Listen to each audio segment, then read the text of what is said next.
최근 남북관계 강대강으로 맞서면서 경랑 속에 휘말리고 있습니다. 전문가와 함께 진단해보겠습니다. 조봉현 IBK 경제연구소 수석 연구위원, 또 이인배 한반도 미래포럼 이사와 함께하겠습니다. 안녕하십니까? 네, 안녕하십니까? 네.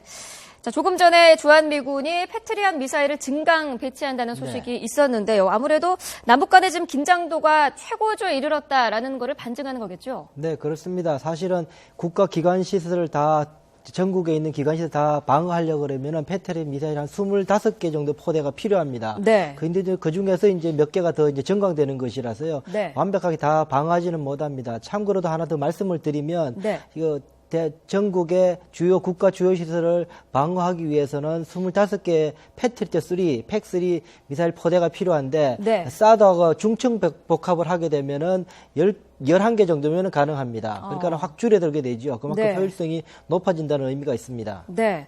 또 지금 우리나라와 미국이 연합 방어 연습도 실시를 하고요. 다음 달에는 키리졸브 그 훈련도 지금 예정이 되어 있는데 이렇게 지금 군사적인 압박 카드를 쓰는 것이 전략적으로 효과가 있다고 생각을 하십니까? 우선 이 군사적으로는 이거 압박 카드라고 보시기보다는 억지 카드라고 보시면 됩니다. 네. 지금 북한으로서도 지금 이제 핵 발사, 핵 실험, 미사일 발사 실험을 끝낸 상태이기 때문에 대단히 스스로도 국제사회가 어떻게 나올지 긴장하고 있는 상황에 있는데요. 네. 그런 상황에서 북한의 도발을 사전에 억지하는 것입니다. 억지하기 위해서 우리가 강력한 군사력을 시연해 보임으로 인해서 네. 그들이 우리를 도발할 경우에 어떠한 타격을 입을 것인가 미리 보여줌으로 인해서 그들 방지하는 것입니다. 예방 효과가 대단히 크다는데 주목해 주셨으면 좋겠습니다. 네. 자, 이렇게 군사적 카드뿐만 아니라 지금 전 세계적으로 경제적인 카드도 만지작거리고 있는데 오늘 새벽에 이제 그 고강도 대북 제재 법안이 미국 의회를 전격적으로 통과를 했습니다. 이제 다음 주 초면은 오바마 대통령이 서명을 할 것으로 알려지고 있는데 어떤 의미가 있는 건지부터 설명을 좀 해주시죠. 예, 북한이 국제사회에 대해서 좀 도발을 했기 때문에 미국이 나서가지고 북한의 전방위적으로 자금을 차단하기 위한 독자적인 제재 수단을 강구를 했습니다. 네. 과거에 미국이 여러 차례 북한에 대한 제재를 했지만 이번에 그 내용들을 보면 과거와는 보다는 훨씬 더 강도가 센 그런 제재라고 하겠습니다. 네. 그 내용들을 먼저 좀 보게 되면요. 우선 그 북한의 핵 개발이나 그다음에 그 무기 개발에 사용될 수 있는 자금줄 자체를 좀 차단하겠다는 거거든요. 네. 그래서 북한이 특히 이제 광물 주로 북한이 이제 외화 확보의 주요 수단이 되고 있는 게 이제 지하 자원이거든요. 네. 이 광물 수출을 통해서 많은 외화를 확보하고 있었는데 그게 한 연간 한 20억 달러 정도 규모입니다. 그래서 네. 이 광물 거래에 대해서 좀 차단을 시켜가지고 자금줄을 좀 막겠다 이런 게 내용들이 들어가 있고요. 그 다음에 또 하나 좀 눈여겨봐야 될 것이 이제 북한과 거래하고 있는 제 3국의 기관, 기업, 그 다음에 개인에 대해서도 제재를 할 수 있는 미국의 행정부의 재량권을 부여를 했습니다. 네. 그렇게 되면 실제적으로 북한과 이제 거래하고자 하는 기업들 자체가 북한하고 거래를 좀 줄임으로써 네. 실제적으로 북한이 또 자금줄을 막는 그런 목적도 있고요. 그 외에 북한이 여러 가지 사이버전이라든지 그다음 인권 문제 이런 걸 포괄적으로 해가지고 과거와는 좀 상상도 할 수 없는 그런 초강도의 조치를 내놓았다 하겠습니다. 네. 말씀하신 그 북한과 거래하는 제3국 기업과 개인도 제재하는 그 방침이 이른바 그 세컨더리 보이콧인데 네. 그 광물 거래를 앞서서 말씀을 하셨는데요. 북한 무역 중에 광물 거래에서 90%를 차지하는 국가가 바로 중국입니다. 그렇다면 이 세컨더리 보이콧이 실행이 되면 중국이 가장 큰 그 제재 대상이 될 것 같은데요. 어떻게 보시나요? 예, 맞습니다. 북한의 전체 무역의 한 50% 정도가 이제 지하전을 통해서 수출하고 있고요. 네. 그 중에 대부분 이제 보면 한 80~90%가 이제 중국에 수출하면서 외화를 확보를 하고 있습니다. 네. 그래서 미국이 독자적으로 제재를 한다고 하더라도 중국이 여기에 적극적으로 동참을 하지 않으면 그 제재에 대한 효과 부분에서는 다소 좀 떨어진다고 하겠습니다. 그래서 네.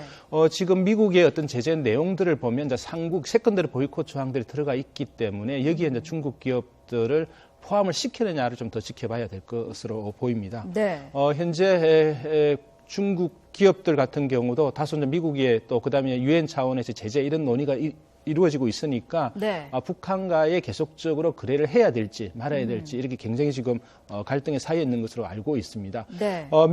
중국 기업도 예를 들면 북한하고 거래를 해가지고 중국 내에 어떤 이 판매만 하는 중국 기업 같으면 뭐 큰 움직임이 없겠지만 네. 중국 기업들 중에서도 북한하고 거래해가지고 미국이나 그다음에 서방 국가에 수출하는 국가들도 많이 있거든요. 이들 국가는 아무래도 미국이 나서가지고 세컨더리 보이콧 제재를 하게 되면 네. 북한과의 사업 중단이나 위축될 가능성이 있다고 하겠습니다. 네. 참고로 하나 더 말씀을 드리면 네. 이번에 이제 세컨더리 보이콧을 하면서 물론 가장 사실은 제재 대상은 실질적으로 보면은 북한이기보다는 중국입니다. 네. 중국을 대상으로 한다는 입장에서 미국에서 대단히 처음에 이것을 의회에 통과하고 이 과정 속에서 대단히 전략적 고심이 많았을 것입니다. 네. 그럼에도 불구하고 상황이 그만큼 엄중하기 때문에 중국의 반발을 무릅쓰고라도 미국은 이제 독자 제재를 이제 하게 됐는데요. 세컨더리 보이콧뿐만 아니라 중국이 불편한 또 하나가 있습니다. 또 하나가 뭐냐면은 해외 노동자 강제 노동 문제입니다. 강제 포스드 레이버라 그러는데 강제 노역이 사실 중국이 가장 많이 있습니다. 러시아와 중국이 가장 많이 북한으로부터 오는 강제 노역을 많이 하고 있는데 그 부분도 이번에 아마 이 제재 법안에 포함되어 있기 때문에 네. 중국으로서는 불편한 부분이 있습니다. 그래서 여러 가지 부분에서 미국의 독자 제재 법안이 중국에게 굉장히 불편하게 만드는 것이 있고요. 네. 그렇기 때문에 중국이 이 난국을 벗어나기 위해서는 유엔 제재 결의안을 보다 더 적극적으로 나서는 것, 그리고 미국과의 직접 충돌을 막기 위해서는 네. 금융 제재에 동참할 수밖에 없는 그런 상황으로 보시면 될 것 같습니다. 네. 자, 어제 그 홍영표 통일부 장관이 개성공단을 통해서 유입된 자금, 그 근로자들의 임금이죠. 이 임금이 북한의 대량 살상무기 개발에 이용됐다라는 발언을 했습니다. 분명한 근거가 있다는 내용인데 이게 어떻게 가능한 건가요? 일단 북한의 경제 시스템을 잠깐 말씀을 드리면은요. 네. 북한 체제는 성군 체제로 운영되고 있습니다. 국가의 모든 자원에 1차적으로 투여되는 것이 군의 예산이 먼저 투여가 됩니다. 네. 특히나 외화, 특히 달러화 같은 경우에는 39호실에서 직접 관리를 해서 단 1달러도 실제로 39호실, 즉 김정은의 허락 없이는 쓸 수가 없는 돈입니다. 네. 모든 돈이 외화 달러가 북한에 들어가게 되면은 북한 돈으로 환전하게 되고요. 그 달러는 고스란히 북한 39호실에 다 저장되게 되고 그걸 네. 활용해서 두 가지를 씁니다. 한 가지는 체제 보위를 위해서 쓰는데요. 네. 그 용도는 두 가지입니다. 호화 물품을 싸서 간부들에게 마음을 싸는데 한 가지 쓰게 되고요. 아하. 또 하나가 쓰는 것이 이렇게 핵 개발을 통해 가지고 체제를 지키겠다고 하는 두 가지입니다. 그래서 네. 이번에 미국의 제재 법안도 이 호화 물품에 관한 것도 그 생신에 포함된 이유도 바로 그런 이유입니다. 네. 자, 이렇게 미국의 대북 제재 법안 통과와 우리의 개성공단 폐쇄 이 두 가지로 그 김정은 체제의 돈주머니에 큰 구멍을 내는데 역할을 한다고 보십니까? 예, 북한의 현재 경제 문제 해결하기 위해서 외화 확보가 절실한 사항입니다. 네. 특히 이제 개성공단을 통해서 들어가는 외화는 북한이 공식적으로 외화를 벌 수 있는 하나의 통로거든요. 네. 이 통로 자체가 연간 개성공단 통해서 한 1억 달러 정도니까 월로 해가지고 한 100억 원, 우리 돈으로 100억 원 이상의 돈이 들어가거든요. 네. 이 자체가 북한의 실제적인 타격은 좀 준다 이렇게 볼 수 있을 것 같고요. 그다음에 또 무엇보다는 개성공단 근로자 5만 4천 명과 가족들 하면 20만 명이 사실 개성공단 때문에 생계를 유지했던 건데 네. 개성공단이 전면 중단되면서 북한 근로자 가족들의 생계 문제가 생겨날 수가 있습니다. 그렇게 되면 뭐 북한의 이제 개성공단 근로자 가족들이 과연 북한의 지도부에 대해 어떻게 생각할 것인지 네. 그러니까 국제사회 도발한 게 따른 대가로서 직접적인 피해를 입는 거잖아요. 북한 네. 주민들이. 그래서 거기에 대한 어떤 북한의 지도부에 대한 어떤 불만 그다음에 이런 좀 야기할 가능성이 있다고 하겠습니다. 네. 자, 지금 개성공단에 남아있던 우리 측 인원들은 모두 귀환을 했고 지금 그곳에 우리 자산들이 남아있지 않습니까? 네. 이거를 북한이 지금 동결한다는 입장인데 어떻습니까? 동결된 우리 자산이 북으로 완전히 넘어갈까요? 아니면 우리가 어떻게 좀 보호할 수 있는 조항은 없는 겁니까? 지금 뭐 당연히 이제 우리 자산에 대해서 북한이 동결 조치 그다음에 이 자체를 좀 철회를 해야 되는데요. 네. 우선 북한의 이제 수순을 보면 거기에 있는 원부자재하고 생산 제품 그다음에 우리 기업들이 투자했던 시설에 대해서 자산 동결 조치를 했습니다. 동결 조치는 말 그대로 그쪽 자산 자체를 외부로 가져가지 못하도록 북한이 막고 있는 거거든요. 네. 그다음 조치는 아마 몰수 조치로 갈 가능성이 있다고 하겠습니다. 그래 몰수 조치는 북한이 일방적으로 이 자산을 몰수한다 해가지고 북한이 마음대로 활용할 수 있도록 아마 조치를 나아갈 것으로 보이는데요. 네. 일단은 우리가 북한하고의 이제 추가적으로 계속 그 협의를 해가지고 우리 기업들의 피해를 최소화하기 위해서는 거기에 있는 원부자재하고 완제품 가져올 수 있도록 해야 되고 더 나아가지고 필요하다고 하면 개성공단이 완전히 전면 중단됐기 때문에 시설 자체도 가져올 수 있는 방안들을 강구를 해야 되는데 네. 북한이 아마 거기에 대해서 절대 협조적으로 나오지 않을 것으로 예상이 되고 있습니다. 어허. 과거에 금강산 사항도 보더라도 북한이 자산 동결 조치하고 몰수 조치해가지고 북한이 독자적으로 운영하는 여러 가지 시도들을 많이 했거든요. 네. 그렇다고 보면 개성공단도 당분간은 개성공단이 시설 자체를 그대로 두겠지만 네. 계속적으로 개성공단이 가동되기 어렵다고 판단이 되면 거기에 북한이 아마 독자적으로 운영하기 위한 여러 가지 시도, 그다음에 또 중국 자본들을 유치하기 위한 노력, 그다음에 필요하다고 하면 개성 시설 자체를 떼어가가지고 북한이 자기들 공장에 설치해가지고 이용하려고 하는 이런 여러 가지 시도들은 할 것으로 예상이 되고 있습니다. 네. 하지만 개성공단이 북한에 독자적으로 운영하는 자체는 이미 지금 국제사회가 거기에 대해서도 지금 일단 이해하기도 어렵고요. 왜냐하면 그 자산 자체는 결국 우리 기업들의 자산이거든요. 그게 네. 북한이 일반적으로 몰수해가지고 만약 운영한다고 그러면 북한의 대외적인 경제적 신뢰도는 더 추락할 것으로 보이기 때문에 북한이 오히려 그러한 조치보다는 개성공단에 우리 기업들을 최소화하는데 오히려 협조적으로 나오는 것이 더 중요하지 않나 생각이 됩니다. 네. 자, 우리 기업들의 피해도 상당할 것으로 지금 예상이 되고 있는데 그렇다면 개성공단의 폐쇄로 얻는 그 득실을 좀 따져봐야 될 것 같아요. 우리로서 그리고 북한으로서 경제적으로 그리고 정치적으로 득실을 어느 정도로 좀 파악을 할 수 있을까요? 일단 개성공단 이 문제가 발산된 것이 바로 이제 핵 실험과 미사일 발사 때문에 시작된 것 아닙니까? 네. 이것 자체가 갖는 의미는 뭐냐면 한반도에서 평화 결정권이 북한에게 자칫하면 넘어갈 수 있다라는 것입니다. 네. 모든 평화를 평화롭고 하고자 하는 모든 결정들이 북한 당국에게, 다시 말해 김정은에게 주어지는 것은 절대로 용납할 수 없다는 것이 지금 대한민국 정부의 지금 강한 입장이고, 그것을 그야말로 대한민국 한반도의 평화 결정 것을 우리가 되찾기 위해서, 그걸 고수하기 위해서 이 결정을 벌렸다고 보시면 되는데, 네. 이것을 위해서는 사실은 단순하게 이 개성단 하나 가지고만 문제 해결되는 건 아닙니다. 사실 이것은 우리의 단한 의지를 국제사회에 보이는 것이 가장 큰 의미 있다고 볼 수 있습니다. 네. 이것을 통해서 미국과 일본과 유럽의 동참을 이끌어내고, 이를 통해서 중국과 러시아에게도 여기 동참할 수 있게끔 만들어내는데 가장 큰 의미가 있다고 볼 수 있습니다. 그래서 네. 수치적으로 얼마가 손해본다, 어디다가 작다라는 것보다는 보다 큰 틀에서 전략적으로 우리가 좀 판단해 볼 필요가 있다는 게 제 생각입니다. 네. 알겠습니다. 자, 지금 무엇보다 그 개성공단 입주 업체들의 걱정이 많습니다. 피해를 최소화하는 것이 가장 큰 이제 관건일 것 같은데, 정부가 어제 그 종합대책도 내놓지 않았습니까? 그런데 네. 이제 기업들 입장에서는 3년 전과 크게 다를 바가 없다. 실질적인 대책이 아니다라는 입장입니다. 어떻게 보시나요? 네, 우리 정부는 좀 신속하게 종합적인 대책을 마련해가지고 어제 발표를 했습니다. 우선 우리 기업들의 피해를 최소화하기 위해서 일종의 맞춤형 형태로 지원을 하겠다 했습니다. 네. 기업들이 당장 손실이 일어나는 것에 대해서 빨리 보존을, 아마 남북협력기금의 보험 가입 기업들에 대해서는 신속하게 아마 보험을 해서 대체를 해줄 것 같고요. 그다음에 네. 기업 경영에 아마 안정에 문제가 생기기 때문에 긴급 경영 안정 자금을 투입해가지고 경영을 계속적으로 이어갈 수 있도록 만드는 조항들 들어가 있고요. 네. 그다음에 또 손실이 발생했을 경우에 손실에 대한 보전 이런 것도 아마 강구를 하고 있는 것으로 알고 있습니다. 그래서 네. 무엇보다 중요한 것은 현재 124개 기업들의 피해를 최소화해가지고 기업들이 도산되지 않고 네. 계속적으로 경영을 이어갈 수 있도록 좀 종합적인 대책을 더욱 강구해야 되지 않나 생각이 됩니다. 네. 하지만 기업들은 2013년도도 5개월 이상 중단되었을 때 기업들의 요구하는 수준에 미흡하다고 기업들은 많이 보고 있거든요. 네. 그러니까 실질적으로 기업들이 피해가 없도록, 피해가 최소화될 수 있도록 실질적인 지원을 요구를 하고 있습니다. 그래서 네.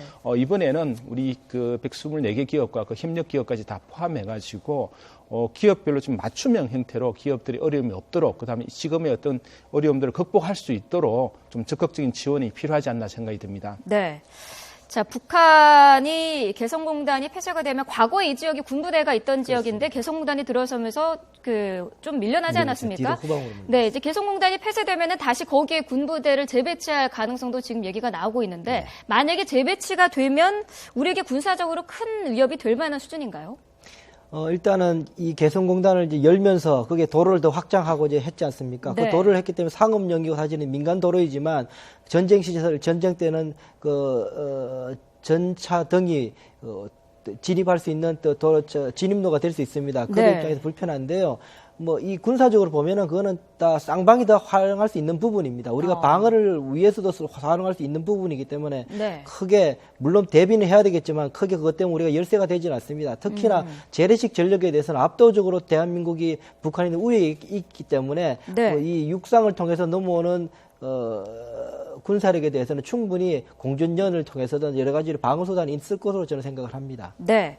자, 이렇게 남북 관계가 지금 상당히 급박하게 돌아가고 있습니다. 강대강 대치가 이어지면서 다음에 또 북한이 국제적인 도발을 일으킬 가능성이 충분히 있다라는 분석이 나오고 있는데 어떻게 보시나요? 예, 맞습니다. 지금 북한이 아마 추가적인 도발 가능성이 있다고 하겠습니다. 거기는 이제 국지전 형태도 있겠지만 북한이 쉽게 이용할 수 있는 게 그 사이버전입니다. 네. 사이버전 통해 가지고 우리 쪽에 대한 실제적으로 경제적 그다음에 여러 가지 좀 타격을 사회적으로 혼란을 야기하는 이런 추가적인 도발 가능성이 있기 때문에 네. 지금 시점에서는 우리 무엇보다 북한의 추가적인 도발을 억제할 수 있는 튼튼한 안보가 무엇보다 좀 중요할 것 같고요. 네. 그다음에 이제 개성단 문제를 빨리 좀 수습을 해가지고 우리 기업들의 피해가 없도록 하고 이 문제 때문에 여러 가지 우리 사회적으로 논란이 일어나고 있는 것들을 빨리 좀 종결시키는 이런 어떤 조치들이 계속 나와야 되지 않나 생각이 듭니다. 네, 지금 국정원이 예상한 3대 도발 시나리오를 보면은 사이버 테러 공격도 지금 들어 있는데 이 부분도 지금 상당히 걱정이 되고 있는 부분인 게요. 북한이 사이버 테러의 능력이 미국과 중국에 이어서 세계 3위로 지금 평가를 받고 있는데 여기에 대해서 우리가 대응할 만한 그런 지금 수단이 있는 겁니까? 일단 이번에 미국 제재 법안에도 북한의 사이버 테러, 사이버 공격에 대해서 그 제재가 들어가 있습니다. 네. 그 정도로 사실은 북한이 가지고 있는 사이버 테러에 대해서 그 능력과 그 위험성을 국제사회가 인식하고 있다라는 것이고요. 네. 사실 북한이 사실 기계공업, 전자공업에 있어서 IT 분야에 있어서 대한민국에 비할 바 없이 낮음에도 불구하고 이 사이버 공격에 뛰어난 이유가 뭐냐 하면은 기반 시설이 없기 때문에 똑똑한 젊은이들이 프로그래머가 사실은 갈 수 있는 기업체가 없습니다. 직장이 없습니다. 가장 잘 갈 수 있는 데가 경찰청국이나 통전부를 통해서 가서 사이버 해킹하는데 들어가는 게 가장 좋은 직장 중에 하나입니다. 그러고 네. 보니까는 우수한 인력들이 북한에 다 모여 있고 그러다 보니 그들을 이용해 전력적으로 가장 쉽게 사용할 수 있는 그리고 근거가 남지 않는 그 국제사회에서 근거가 남지 않는 그런 것 때문에 유용하게 쓸 수 있는 북한은 카드이기도 합니다. 네. 또 한 가지 제가 또 말씀드리고 싶은 것이 있는데요. 북한이 앞으로 도발할 수 있는 것들은 제가 봤을 때는 아까 사이버 테러 하나 말씀 또 두 가지가 더 있습니다. 네. 하나 또 한 가지는 뭐냐면은 지금 이제 ICBM을 했지만 사실은 더 갖추려고 그러면 ICBM, SLBM과 이동식 ICBM에 대한 시험 발사 조치를 할 가능성이 높습니다. 네. 이것을 통해서 미국을 강력하게 압박하고 이제 미국으로서도 우리를 억제할 수 없을 수준까지 가겠다라는 끊임없는 그런 도발을 해올 가능성이 있어서요. 네. 그거 하나 주목할 필요가 있고요. 또 하나 제가 또 좀 걱정되는 것은 한 가지 있습니다. 뭐냐면은 북한이 일단 미국의 제재에 이제 맞서서 이제 여러 가지 저항을 하게 될 텐데 사실은 미국에 저항하고 있는 또 다른 국제사회 세력 중에 하나가 IS 세력입니다. 네. IS가 실제로 그 무슬림 그 자본들이 북한에 꽤 많이 들어가고 있습니다, 사실. 그런 상황 속에서 IS와의 연계되는 이 한국에는 아직 이 무슬림 그 자유롭게 들어들 수 있기 때문에 이 무슬림과 연계된 IS 세력들이 북한과 연합해서 한국에 들어와서 테러를 범할 경우에는 대단히 어려운 상황이 되게 됩니다. 네. 저는 이걸 방지하기 위해서 지금 그 국회 계류 중에 있는 그 테러 방지법이 조식이 통과되어서 이를 막을 수 있는 사전의 조치가 지금 필요하다고 저는 봅니다. 네. 한 가지만 질문을 좀 드리겠습니다. 지금 사드 배치와 관련해서 국방부도 어제 발표가 있었습니다만 계속해서 논란이 되고 있거든요. 국방부 입장은 사드 배치 지역과 관련해서 군사적인 효용성을 가장 크게 고려를 하겠다. 주변국은 크게 고려하지 않겠다는 지금 입장인 건데, 물론 당연히 그래야 합니다만 가능한 건지가 좀 궁금합니다. 어떻게 보시나요? 네, 지금까지 논란이 자꾸 이 사드 배치 자체가 중국과의 관계로만 더 확산된 부모가 있습니다. 분명히 네. 이것은 대한민국 안보를 위해서 필요한 것이라고 우리가 그 속에서 판단을 해야 되는 상황입니다. 그 다음에 타국 간의 관계의 문제입니다. 우리가 존속하지 않는 상황 속에서 국가 간의 관계를